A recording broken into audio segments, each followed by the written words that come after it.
Good morning. कुछ यादें स्कर्दू और हंसा के टूर की। बहुत अरसे बाद नॉर्थ एरिया का टूर किया। मेरे ख्याल में शायद ही कोई 15 के करीब कोई मेरा होगा यहाँ पर नॉर्थ एरिया में। और हमेशा से मेरा ये रहा कि नॉर्थ एरिया इतना बड़ा है कि अगर आप 6 महीने भी घूमते रहें तो शायद पॉइंट्स ख़त्म ना हों।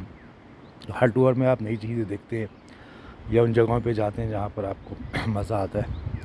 फैमिली के साथ छोटा सा 1 हफ़्ते का टूर है ये। बाय एयर में आया कराची से ये डायरेक्ट फ़्लाइट अब स्कर्दू की आ रही है और हफ्ते में 1 दफ़ा चल रही है तकरीबन। तो मुझे खैर आते हुए तो डायरेक्ट नहीं मिल पाई, लेकिन जाते हुए मेरी डायरेक्ट है। इस वक्त तकरीबन 80,000 रुपये, 80,000, 90,000, 1 लाख रुपये का टिकट है रिटर्न एक आदमी का स्कर्दू से कराची का। तो इट्सेल्फ बाय एयर जो है वो इस्लामाबाद से स्कर्दू आना ये पहला मेरा एक्सपीरियंस पर्सनल रहा और बहुत मतलब यूनिक एक्सपीरियंस है। मतलब वर्ल्ड में शायद ऐसा एक्सपीरियंस शायद बहुत कम ही देखने को मिले। और वाकई मतलब वो ख़ुद फ़्लाइट जो है तकरीबन ऑलमोस्ट 45 मिनट्स 1 आवर की फ़्लाइट है, छोटी फ़्लाइट है। और विंडो सीट के लिए भी एक्स्ट्रा बहुत ज़्यादा एक्स्ट्रा पे करने पड़ते हैं। बहुत ज़्यादा नहीं, लेकिन फिर भी एक्स्ट्रा पे करने पड़ते हैं, लेकिन पे करने चाहिए। और जाते हुए जो है वो आप राइट साइड पे बैठें, क्योंकि ऊपर से नज़ारा जो है बिल्कुल नॉर्थ एरिया के डिफरेंट है। इतनी दफ़ा आने के बावजूद भी जो ऊपर से नज़ारा देखा है नॉर्थ एरिया का वो बिल्कुल डिफरेंट लगा। व्यू ही डिफरेंट होता है, स्पेशली जब आपके सामने नागा पर्वत आता है ना, तो वाकई वो बहुत ही अजीब एक्सपीरियंस है। मतलब एकदम से एक जॉइंट जो है ना, देव जो है वो आपके सामने आ जाता है। तो बहुत और ये उसके करीब से एयरलाइन अमूमन उसके करीब से जाती हैं, तो बहुत ज़बरदस्त। तो एनी हाउ खैर यहाँ स्कर्दू पहुँचे। स्कर्दू में मेरी रिहाइश जो है वो ये पीछे मेरे शंग्रीला है, शंग्रीला रिज़ॉर्ट तो इसके साथ ही है। शंग्रीला रिज़ॉर्ट में बुकिंग मुश्किल से मिलती है और इवन इन्होंने बुकिंग ऑनलाइन पे भी अपना नहीं दिया हुआ। तो बुकिंग ऑनलाइन के थ्रू आप शंग्रीला रिज़ॉर्ट की बुकिंग कराना बहुत मुश्किल काम है। इनके अपने नंबर हैं या कोई एजेंट हो आपके पास। इस वक्त मेरे ख्याल में 20,000 से लेके 80,000 तक कमरे के किराए चल रहे हैं ओवरऑल। तो मैंने आके जब पूछा तो मुझे कमरा नहीं मिला यहाँ पर। तो इत्तफ़ाक़न जो है वो लकीली जो है वो मुझे जो है वो बिल्कुल इसके साथ ही एक ऊपर एक बहुत अच्छा एक रिज़ॉर्ट मिल गया है व्यू हिल के नाम से। तो यहाँ से जो नज़ारा है ना, मतलब मैं पूरे हफ़्ते ही अगर यहीं बैठा रहूँ तो मेरे ख़्याल में वर्थवाइल है। बहुत ही अच्छा एक यहाँ से एक व्यू दिख रहा है सारी चीज़ों का। तो एनी हाउ यहाँ पर ले लिया होटल और फिर जो पहले दिन जो सफ़र हुआ, पहले से दिन में हम ये स्कर्दू के साथ ये जो रिज़ॉर्ट है कचूरा कहलाता है ये। तो ये लोअर कचूरा कहलाता है ये शंग्रीला रिज़ॉर्ट। यहाँ से अपर कचूरा जो है वो जाते हैं। अपर कचूरा पे एक लेक है, पहली दफ़ा देखी लेक वो अपर कचूरा की, और बहुत ही यूनिक लेक है, बहुत ज़बरदस्त लेक है। और ख़ास बात उस लेक की ये अपर कचूरा की कि वो ग्लेशियर से पानी नहीं आ रहा और वो पानी जो है वो मतलब नीचे से आ रहा है, ज़मीन में से आ रहा है, और गर्म पानी, सर्दियों में भी गर्म रहता है। और वहाँ पर उन्होंने क्या किया हुआ है कि बोट राइडिंग जो है ना, स्पीड बोट राइडिंग जो है वो स्टार्ट की हुई है। तो उस पे ज़रूर बैठना चाहिए। आप स्पीड बोट पे बैठें और स्पीड बोट के पे बैठे और वो राइड करें, वहाँ पर रुके। जेट स्की भी है, वो भी यूज़ की। एक्टिविटीज़ हैं 3 से 4 वहाँ पर, लेकिन ये है कि करनी चाहिए। बहुत ज़बरदस्त, बहुत मज़ा आया उस लेक पे। बहुत खूबसूरत लेक है, यानी सैफुल मुलूक भी देखी है, तो मतलब सैफुल मुलूक से ज़्यादा जो है वो अच्छी लगी मुझे, काफ़ी अच्छी लगी ओवरऑल। सैफुल मुलूक का एक अलग एक व्यू है, इसका खैर अलग व्यू है, लेकिन बहुत अच्छी वो है। चारों तरफ पहाड़, उस पे इस वक्त मैं आया हूँ तो स्कर्दू में तकरीबन पहाड़ों पे बर्फ़ है, तो बहुत अच्छा व्यू बन रहा है। तो अपर कचूरा में लेक पे घूमे, मज़ा आया। और ये बताना भूल गया आपको कि मैं स्कर्दू से ही मैंने एक गाड़ी ली हुई है। तो हमारे एक बहुत अच्छे जानने वाले हैं, गिलगित में हमारे दोस्त हैं मुबश्शिर भाई, तो उनको ज़हमत दी और उनके एक करीबी जो है कज़न है वो ये काम कर रहे हैं स्क्रज़ुम के नाम से। तो वो पराडो मिल जाती है आपको, मुख्तलिफ़ गाड़ियाँ मिल जाती हैं आपको रेंट पे यहाँ पर फुल डे के हिसाब से। इस वक्त मतलब आप समझ लें 5,000 रुपये से लेके 30,000 रुपये तक की पर डे के हिसाब से आपको विदाउट फ्यूल जो है गाड़ी मिल रही है। तो प्राडो आप ले लें, प्राडो आपको इस वक्त 10-15 हज़ार रुपये की पर डे के हिसाब से आपको प्राडो मिल जाएगी।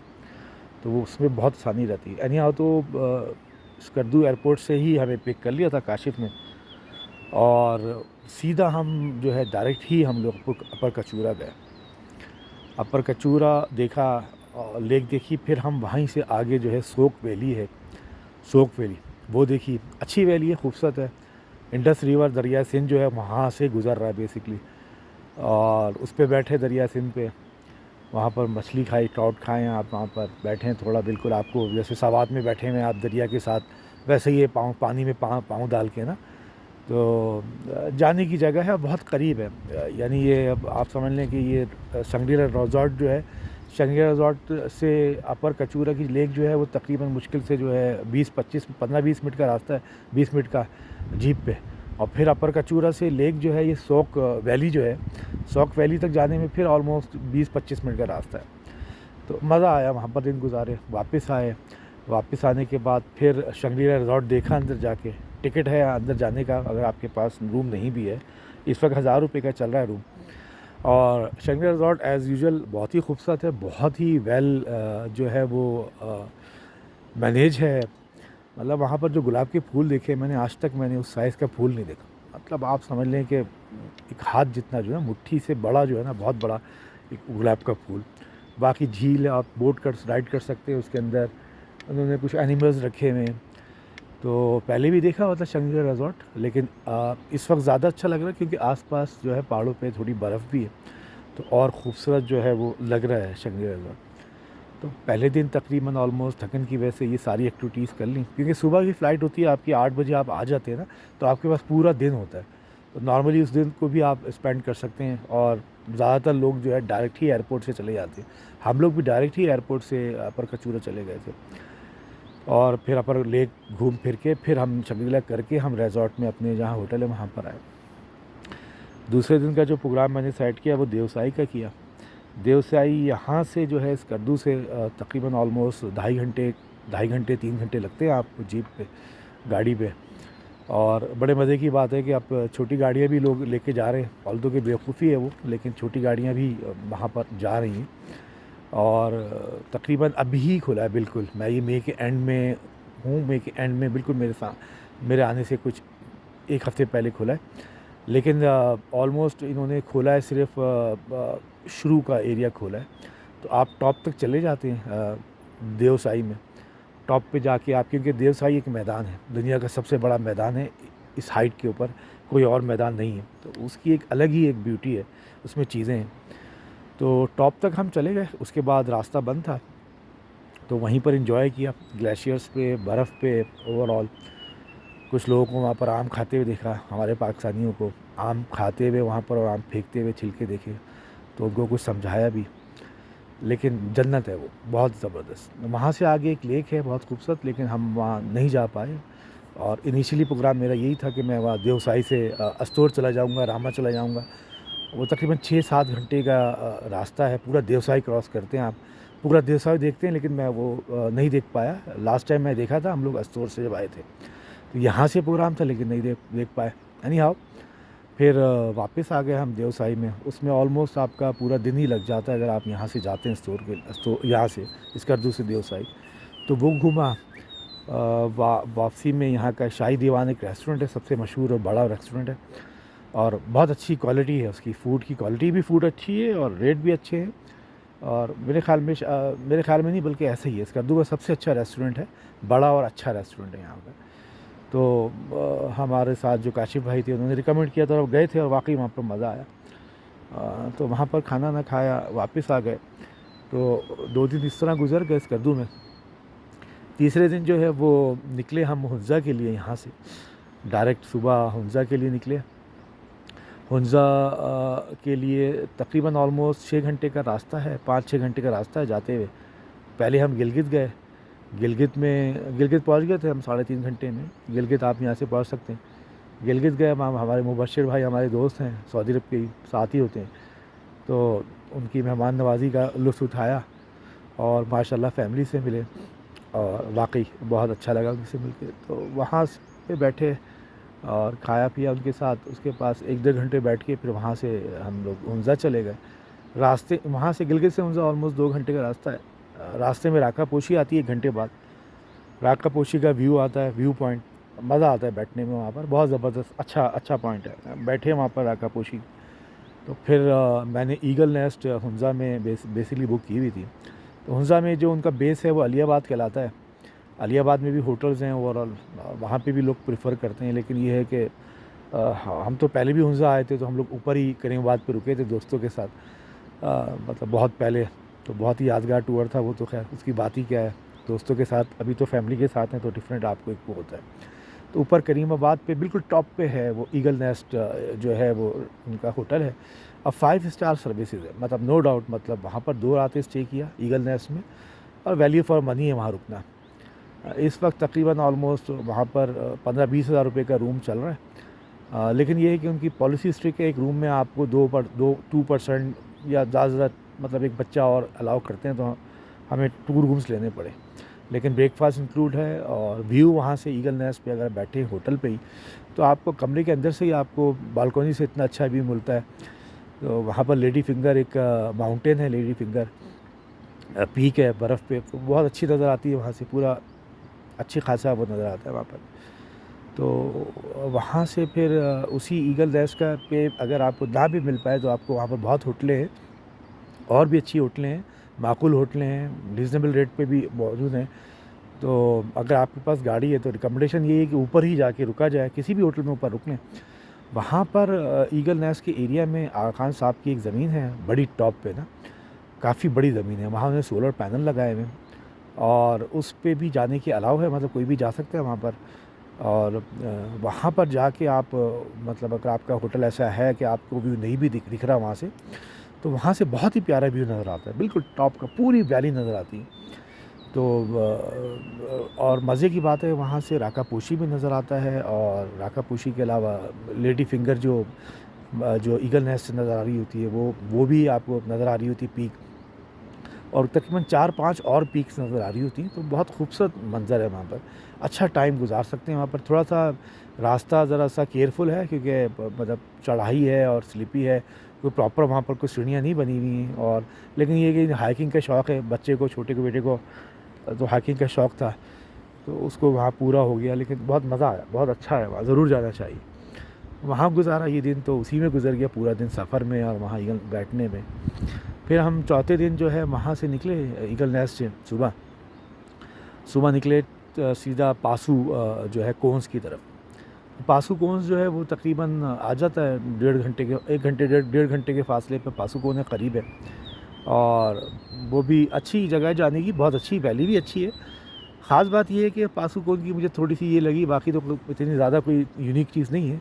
बस उसकी ख़ास बात पासू कोन की ये है कि एक साथ कोन्स नुमा जो है आइसक्रीम कोन्स जो होती हैं, उसकी तरह के कोई 7-8 जो हैं वो एक साथ 7-7 पहाड़ हैं, और उस पर बर्फ़ होती है। नॉर्मली साल में अमूमन बर्फ़ होती है, और वो आपको रोड से ही नज़र आता है। जब आप ड्राइव कर रहे होते हैं तो रोड से जो व्यू बनता है ना, आप उसकी तरफ जा रहे हैं, ट्रैवल कर रहे हैं, तो वहाँ से नज़र आता है। मैंने छोटी-छोटी सी 1-1 मिनट की कुछ बनाई है मूवीज़, शायद मैं देखूँगा कुछ हो सकेगा तो मैं अपलोड कर दूँगा। वैसे तो एक से एक आपको हाई एचडी पे आपको मूवीज़ और सब चीज़ें नज़र आ जाएंगी, आप देख सकते हैं हर पॉइंट्स का नज़ारा और ये चीज़ें। तो मैंने उसको ज़्यादा कोशिश नहीं की कि दिखाऊं, क्योंकि बहुत अच्छे अंदाज़ में, मेरा मकसद तो मेमोरीज़ अपनी वो करना है ताकि मुझे बाद में भी याद रहे। और तो पासू कोन्स जो है जाना चाहिए, अच्छी जगह है, बहुत खूबसूरत है, और मज़ा आया वहाँ पर। पासू कोन में वैली में बैठ सकते हैं वहाँ पर, इवन होटल्स भी अवेलेबल हैं, छोटी मोटी होटल्स अवेलेबल हैं, तो वहाँ पर भी रुका भी जा सकता है, और वाकई रुकने की जगह है। और वहाँ पर बैठे थोड़ा हिल पे पॉइंट बना हुआ है, एक रेस्टोरेंट बना हुआ है, वहाँ पर केक खाया हमने, क़ुरबानी का केक खाया, उसका ख़ास एक केक मशहूर है वहाँ पर उस इलाके में। तो खाने वाला केक है, उनका ट्रेडिशनल केक बनाते हैं क़ुरबानी से वो, तो एप्रिकॉट केक के नाम से, तो वो खाई वहाँ पर, बहुत मज़ा आया। तो वहाँ से फिर हम जो है फिर हम वापसी की तरफ आगे आप सुस जा सकते हैं, सुस बाज़ार है, वहाँ से आगे आप जो है चाइना बॉर्डर जा सकते हैं। पहले इरादा था चाइना बॉर्डर जाने का, तकरीबन 2 घंटे 2.5 घंटे का रास्ता है, लेकिन हमारा चेंज हो गया इरादा, क्योंकि मैं आपको बताता हूँ क्यों चेंज हो गया। हम वहाँ से खैर पीछे वापस आ गए, और फिर वहाँ एक और वैली है बिल्कुल वहाँ से वापसी में ही, यानी हुंज़ा की तरफ आते हुए दोबारा एक हुसैनी ब्रिज नाम से एक ब्रिज बनाया हुआ है, हैंगिंग ब्रिज ना। तो आपको अंदाज़ा करना है कि यहाँ पर किस तरह ट्रेडिशनली अगर बंदा जो है एक पहाड़ से दूसरी तरफ जाता है तो वहाँ पर आप कर सकते हैं। थोड़ा छोटा सा बहुत टिकट है, 300 रुपये का टिकट है, तो वो टिकट लेके आप जाएँ। आपको लाइफ जैकेट पहना देते हैं, तो थोड़ा हल्के दिल का बंदा तो वो ब्रिज क्रॉस भी नहीं कर सकता बच्चों को अलाउ नहीं करते, बेटे को अलाउ नहीं किया, लेकिन उसको क्रॉस करें, मज़ा आता है उसको, लेकिन एहतियात से क्रॉस करें। क्योंकि मेरी फैमिली वहीं बैठी थी तो मैं थोड़ा वापसी में जल्दी आने की कोशिश की, थोड़ा ज़्यादा तेज़ कदम रखे तो मेरा पाँव गिर गया नीचे। मैं मतलब गिर गया तो मेरा मतलब आप गिरेंगे तो खैर आप नीचे दरिया में नहीं जाएंगे, दरिया में बह रहा है, लेकिन आप मेरी रान लग गई उसके ऊपर, तो आपका पट्टे हैं मुख्तलिफ, तो उसमें आपकी टांग अटक जाएगी, तो आपको लग सकती है उसके अंदर, तो हल्की सी चोट भी आई। और लेकिन ये कि साइडों से आदमी गिर सकता है, साइडों से, तो बी केयरफुल वहाँ रहना पड़ता है, लेकिन मज़ा है, अच्छा एन्जॉयमेंट है। तो वो ब्रिज आप क्रॉस करें। बाकी उन्होंने जो है ज़िप लाइन बनाई हुई है, आप ज़िप लाइन में वेट है, अगर 100 केजी से आपका कम है वेट तो आप ज़िप लाइन कर सकते हैं। ज़िप लाइन बच्चों को अलाउ नहीं करते, और बहुत छोटे बच्चों को वो, और अच्छा एक्सपीरियंस है वहाँ पर। तो हुसैनी ब्रिज और उसकी थोड़ी सी वहाँ पर एक आप देखें, वहाँ पर बाज़ार भी हैं, शॉपिंग भी कर सकते हैं, तो वो देखा। हुसैनी ब्रिज से फिर हम लोग जो आगे नहीं गए और वापसी की तरफ आए, वो ये हुआ कि हमने डिसाइड किया कि उस रोज़ हम लोग जो है नगर वैली जाएंगे। नगर वैली बिल्कुल हुंज़ा वैली के सामने है, बहुत खूबसूरत वैली है, बहुत मज़ा आया वहाँ पर। तकरीबन आपको लगते हैं 2 घंटे लग जाते हैं ऊपर तक जाने में, नगर वैली के टॉप पे, क्योंकि वहाँ पर होपर ग्लेशियर है, होपर ग्लेशियर से, और कुछ पीक्स हैं जो वहाँ से नज़र आती हैं। तो इटसेल्फ वो वैली बहुत खूबसूरत है। नगर वैली में गए, वहाँ पर ऊपर गए नगर वैली के, और नगर वैली के ऊपर टॉप पे जाके बैठे। व्यू बहुत अच्छा आता है होपर ग्लेशियर का, 18 किलोमीटर का लंबा ग्लेशियर है वो। तो ऑल्दो कि वो उस पे ग्लेशियर पे आपको इतना बाज़ाहिर नज़र नहीं आ रहा होता कोई ख़ास, क्योंकि वाइटनेस होती है, फिर मट्टी की वजह से वो ढका हुआ होता है, लेकिन वहाँ से पीक्स नज़र आ रही होती हैं। तो वहाँ पर बैठने की जगह है और खाने पीने की जगह है, तो वहाँ गुजारा टाइम, बहुत मज़ा आया। उसके अलावा वहाँ पर मेडोज़, यानी बहुत अच्छे वहाँ पर एक व्यूज़ हैं, वहाँ पर आप थोड़ा वैलीज़ में घूमें फिरें। तो शाम तक तकरीबन हम लोग वापस आ गए अपना दोबारा हुंज़ा में, ईगल नेस्ट में। तो ये अच्छा दिन गुजारा हमने यहाँ पर वहाँ पर। फिर हम उसके बाद दूसरे दिन जो है हम वहाँ से, बल्कि 14 दिन हो गया हम लोग ने हुंज़ा में ही हमने जो है फ़ोर्ट जो है वो किए। अल्तीत फ़ोर्ट है वहाँ पर, और बल्तीत फ़ोर्ट है। अल्तीत फ़ोर्ट मैंने पहले भी देखा हुआ था, लेकिन अल्तीत फ़ोर्ट अब उन्होंने रिनोवेट कर लिया है, मेरे ख्याल में 2006 में रिनोवेट किए, अच्छा खूबसूरत बना दिया, लॉन वॉन बना के उसमें बहुत प्यारा बनाया है। हिस्ट्री है, गाइड है वहाँ पर, आपको गाइड फ्री में मिलता है। टिकट है 800-1000 रुपये का, या 1200 रुपये का टिकट है। उसके साथ आपको पर हेड गाइड मिलता है, वो आपको जो है वो सारा वहाँ का बताता है। तो ऑलमोस्ट हुंज़ा में जैसे वो बता रहा था कि 400 साल से वहाँ पर इस्लाम है।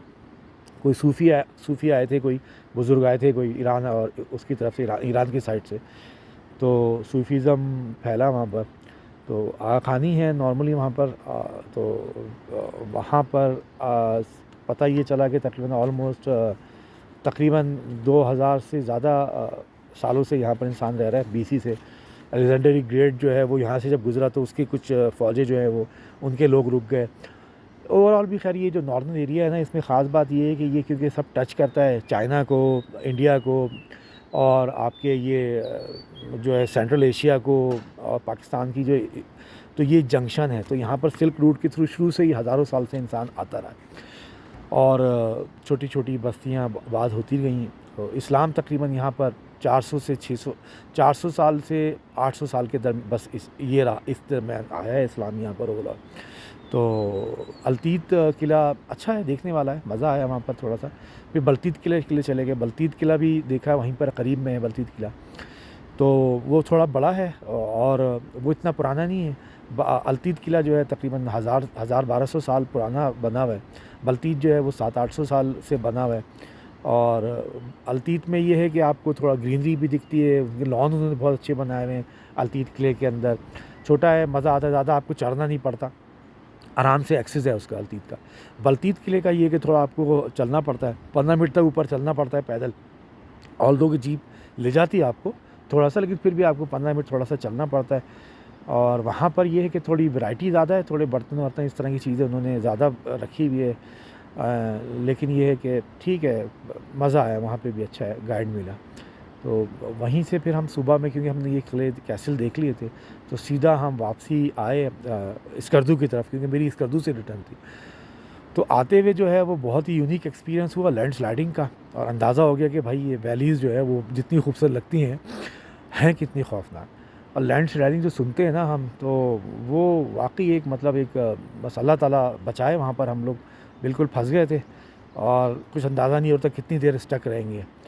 बहुत लंबी लाइन थी, और जब लैंड स्लाइडिंग में पहुँचे तो वो मुसलसल एक्टिव था, जैसे ग्लेशियर एक्टिव होते हैं इस तरह लैंड स्लाइडिंग में वो हल्की हल्की रेत और आ रहे थे और पत्थर आ रहे थे, कभी कोई छोटा कभी बड़ा, कभी वो रुक जाता था। और तकरीबन उसने 2 दिन से ब्लॉक किया हुआ था रोड। हम लकीली जब पहुँचे तो वो ब्लॉकेज उन्होंने हटा दी थी, और यकीन करें दोनों तरफ ऐसा लग रहा था, तकरीबन आप समझ लें कि 50 से 100 मीटर तक, 100 मीटर के फासले पे बिल्कुल उन्होंने रोड जो है ना मतलब बंद कर दिया था उसने, लैंड स्लाइडिंग ने। तो वो सारे उन्होंने क्लियर कर दिया था, लेकिन फिर भी जो है वो थोड़ा आ रही थी धूल मट्टी, और रास्ता भी इतना सही नहीं था कि जा सके ना, और बस ट्रक्स भी जा रहे थे वहाँ से, क्योंकि वो बेसिकली गिलगित से स्कर्दू एक ही रास्ता है। तो बी केयरफुल अगर आपकी फ़्लाइट है, मतलब अगर, क्योंकि स्कर्दू से ज़्यादा फ़्लाइट्स हैं कराची की ना, कराची से क्या इस्लामाबाद से भी स्कर्दू, क्योंकि बड़ा एयरपोर्ट है वहाँ पर ज़्यादा फ़्लाइट्स हैं, बड़े प्लेन आते हैं। गिलगित में जो है वो ज़्यादा अपना नहीं है, वहाँ पर उसका एयरपोर्ट भी ज़्यादा इतना वो नहीं है, बड़ा नहीं है, तो वहाँ पर ज़्यादा फ़्लाइट्स आती हैं। ज़्यादा लोग स्कर्दू से आते हैं। तो स्कर्दू से अगर आप यहाँ हुंज़ा और आ रहे हैं यहाँ पर इस तरफ, तो आपको अच्छा मार्जिन रखना चाहिए। एक दिन पहले सेफ साइड आपको यहाँ पर स्कर्दू की तरफ वापस आ जाएँ, क्योंकि स्कर्दू आने के सिर्फ 2 ही रास्ते हैं गिलगित से, या तो वो रोड जहाँ पर जो ब्लॉकेज अगर हो गया, और दूसरा देवसाई से। देवसाई का रास्ता जो है सिर्फ आपको पता है 2-3 महीने खुलता है। तो वो खैर वो लैंड स्लाइडिंग का एक्सपीरियंस रहा बड़ा यूनिक, और वहाँ फँसे। मज़ेदार वहाँ ये देखी कि वहाँ पर एक कैंपा वैन लेके लोग आए हुए थे, गोरे आए हुए थे फ्रांस से। 6 महीने उनको हो गए, 6 महीने का उनका टूर था, और वो फ्रांस से निकले हुए और पूरा यूरोप होते हुए और सेंट्रल एशिया होते हुए, चाइना होते हुए, यहाँ पाकिस्तान में जो है वो पीक्स जो है क्लाइंब करने वाले थे। वो एक लड़का और लड़की थे तकरीबन 25-30 साल के, और सारा किचन विचन हर चीज़ उनके कैब में मौजूद थी। होटल वो लेते नहीं थे। यहाँ हुंज़ा भी उन्होंने नलतर, एक वैली है नलतर, हम नहीं जा पाए, टाइम नहीं था। अच्छी वैली है वहाँ पर, तो वहाँ पर भी 7 झीलें हैं। तो वो वैलीज़ पे वहाँ पर उन्होंने कोई 5000 मीटर की एक जो है वो सर किया था पहाड़ उन्होंने। फिर वो जा रहे थे वहाँ पर उस तरफ स्कर्दू से आगे की तरफ। वहाँ बलतूर एक रेंज है ग्लेशियर की, बलतूर, वहाँ पर K2 और बहुत सारे पीक्स हैं जो लोग हाइक करने जाते हैं। तो एक पीक का नाम लिया उन्होंने बहुत अजीबोगरीब, तो 6000 मीटर की उसकी हाइट थी, 6000 मीटर की। तो वो पीक जो है वो करने जा रहे थे। तो खैरियत से हम लोग मतलब अल्लाह अल्लाह करके पहुँच ही गए। 3 घंटे वहाँ स्टक हुए, लकीली हम 3 घंटे में निकल गए। तो मतलब लोग वहाँ पर पूरे पूरे दिन स्टक हुए, तो बहुत लेट हम पहुँचे स्कर्दू वापस। और मैंने जहाँ जिस होटल में मैंने पहले किया हुआ था उससे बात की हुई थी, क्योंकि यहाँ का व्यू बहुत अच्छा है, मैं वहीं पर वापस आ गया। रात को रुके, और फिर हमारे पास जो है यानी बुध को एक और मतलब 5वां दिन, जो छठा दिन कह लें आप, छठा दिन एक और हमारे पास था। तो हमने उसमें जो हमने जो है वो शिगार वैली एक्सप्लोर की। शिगार वैली जो है करीब है यहाँ से स्कर्दू से, मतलब 1.5 घंटे का रास्ता है ऑलमोस्ट शिगार वैली का। और अच्छी वैली, बहुत खूबसूरत, बहुत मज़ा आया। और वैली भी बहुत खूबसूरत है, पहाड़ों पे बर्फ़ नज़र आई। वहाँ का फ़ोर्ट है, फ़ोर्ट भी अच्छा है, देखने वाला फ़ोर्ट है वहाँ पर। वहाँ कुछ ड्रामे शूट हुए, ड्रामे मूवीज़। इवन उस फ़ोर्ट पे ही आप कमरा भी ले सकते हैं, रेंट आउट कर सकते हैं आप, वो लोग देते हैं मेरे। तो वहाँ पर रुक भी सकते हैं आप और खैर वहाँ 2-3 घंटे गुजारे हमने फ़ोर्ट पे। तो अच्छा फ़ोर्ट है, वैली भी अच्छी है। फिर वहाँ से उतर के हम उसी वैली में ही एक झील है, ब्लाइंड लेक है झील, तो उस लेक पे गए हम लोग। बहुत मज़ा आया, मतलब वहाँ भी मतलब जाना चाहिए लेक पे, ब्लाइंड लेक पे। तो वो झील जो है वो है, वहाँ पर मुख्तलिफ़ किस्म की एक्टिविटीज़ भी हैं, बोट राइडिंग और ये वो।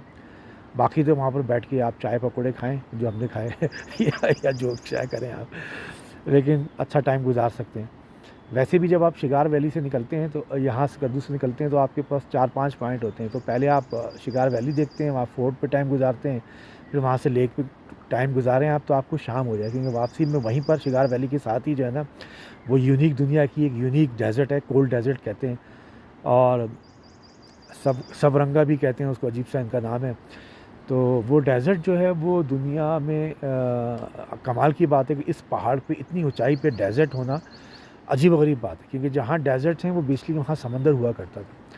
तो आज साइंस ने ये प्रूव कर दिया है बेसिकली ये K2 तक भी इवन समंदर था, क्योंकि फ़िश फॉसिल जो है वो यहाँ से बरामद हुए।